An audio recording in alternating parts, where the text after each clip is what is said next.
Hi friends, welcome to my channel fair and flavour. இன்றைக்கி நம்ம hotel ஸ்டைலில் வடகறி எப்படி செய்கிறதுன்னு பார்க்கலாம். இது இட்லி, தோசை, சப்பாத்தி, பூரி எல்லாத்துக்குமே ரொம்ப நல்லாயிருக்கும். நீங்கள் இதை வீட்டில் ட்ரை பண்ணி பாருங்கள். வாங்க நம்ம எப்படி செய்கிறதுன்னு பார்க்கலாம். நான் துவரம்பருப்பு, கடலைப்பருப்பு ரெண்டையுமே 2 ஹவர்ஸ் ஊற வச்சு வடிகட்டி எடுத்து வச்சுருக்கிறேன்.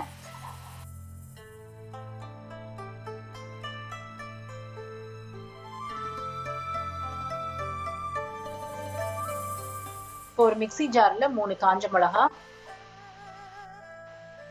1 டீஸ்பூன் சோம்பு. இப்போ இது எல்லாமே நம்ம பருப்போட சேர்த்து அரைக்க போறோம். பருப்பு கொஞ்சம் கொஞ்சமா போட்டு அரைச்சிக்கோங்க. நான் ஃபர்ஸ்ட் ஒரு போர்ஷன் போட்டு நான் அரைச்சிக்கிறேன். அதுக்கப்புறம் மீதி நான் போட்டு அரைக்க போறேன். இதுக்கு நம்ம தண்ணி ஊற்ற வேண்டிய அவசியம் கிடையாது. நல்லா கொரகரப்பா அரைச்சிக்கிட்டா போதும். நைஸாவும் அரைக்க கூடாது.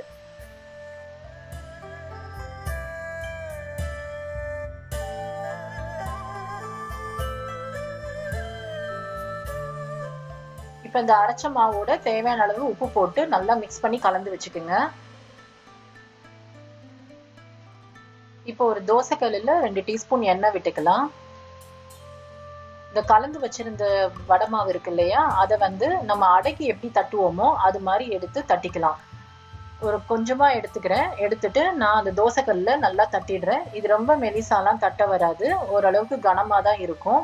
கனமா இருந்தா பரவாயில்ல, அதை பத்தி ஒண்ணு இல்லை. நீங்க நல்லா மெலிசா எந்த அளவுக்கு நீங்க தட்ட முடியுமோ அந்த அளவுக்கு நீங்க தோசைக்கல்ல வச்சு தட்டிக்கிங்க. இதை இன்னும் 2 மெத்தட்ல செய்வாங்க. சில பேர் எண்ணெயில பொரிச்சு எடுப்பாங்க இந்த மாவை. சில பேர் இட்லி சட்டியில ஆவியில வேக வச்சு எடுப்பாங்க. உங்களுக்கு எந்த மெத்தட் ஈஸியா இருக்குமோ, எந்த மெத்தட் பிடிச்சிருக்குதோ நீங்க அந்த மெத்தட்ல செஞ்சுக்கலாம்.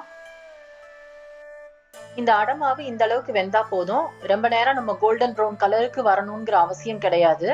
ஒருவேளை திருப்பி போடும்போது உங்களுக்கு உடஞ்சிருச்சுன்னு கவலைப்பட வேண்டாம். ஏன்னா நம்ம இதெல்லாம் சின்ன சின்னதா புட்டுட்டு தான் நம்ம இந்த வடகறி செய்ய போறோம். இப்ப நல்லா ஆற விட்டுட்டேன்.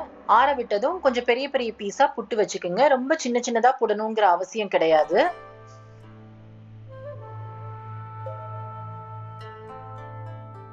இப்போ ஒரு குக்கர்ல 2 டேபிள் ஸ்பூன் எண்ணெய் விட்டுக்குங்க.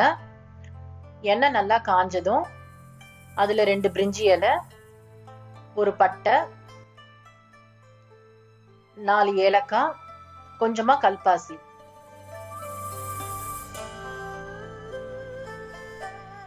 சோம்பு 1 டீஸ்பூன், ஜீரகம் 1 டீஸ்பூன், கொஞ்சம் கருவேப்பிலை. இது எல்லாத்தையும் போட்டு எண்ணெயில நல்லா வதக்கிடுங்க. 2 பெரிய வெங்காயம் பொடியா நறுக்கி வச்சிருக்கேன். அதையும் இந்த எண்ணெயில போட்டு நான் வதக்கிடுறேன். நல்லா வெங்காயம் நல்லா வதங்கிடணும். கண்ணாடி பதம் வர அளவுக்கு நல்லா வதக்கிடுங்க. இப்ப வெங்காயம் நல்லா வதங்கிடுச்சு. அதோட 1 டீஸ்பூன் இஞ்சி பூண்டு பேஸ்ட். நான் இஞ்சி பூண்டுல மஞ்சத்தூள் போட்டு அரைச்சு வச்சிருக்கிறேன். அதனால அது மஞ்சளா இருக்குது. ஏன்னா நான் எப்போதுமே அந்த மாதிரி மஞ்சத்தூள் போட்டு அரைச்சு ஃப்ரிட்ஜில் ஸ்டோர் பண்ணி வச்சிருவேன். அது 1 மாசம் வரைக்கும் கெடாம இருக்கும்.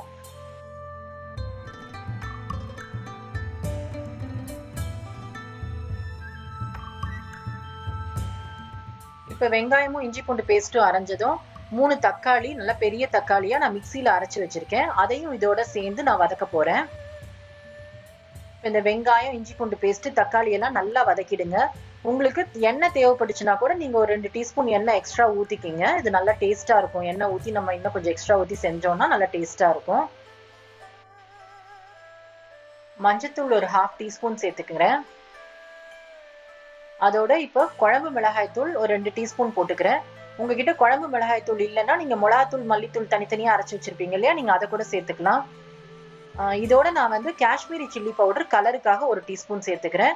அப்புறம் தேவையான அளவு உப்பு போட்டுக்குங்க. மசாலா பவுடர் எல்லாமே சேர்த்ததும் எண்ணெயில நல்லா வதக்கிடுங்க.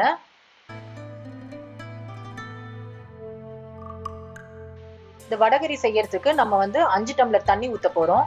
நான் அந்த மிக்சியில தக்காளி எல்லாம் அரைச்சேன் இல்லையா, நான் அந்த தண்ணியே கழுவி எடுத்துக்கிறேன். 5ல இருந்து ஒரு 6 டம்ளர் தண்ணி தேவைப்படும். நீங்க எத்தனை பேருக்கு நீங்க வடகறி செய்யறீங்களோ அந்த அளவுக்கு நீங்க தண்ணி ஊத்திக்கிங்க.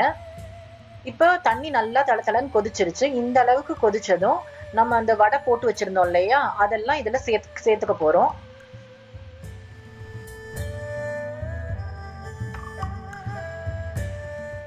குக்கர் மூடி போட்டு ஒரு 2 விசில் விட போறேன். மேக்ஸிமம் 2 விசில் விட்டா போதும். 1 விசிலோ 2 விசிலோ விட்டுக்குங்க போதும்.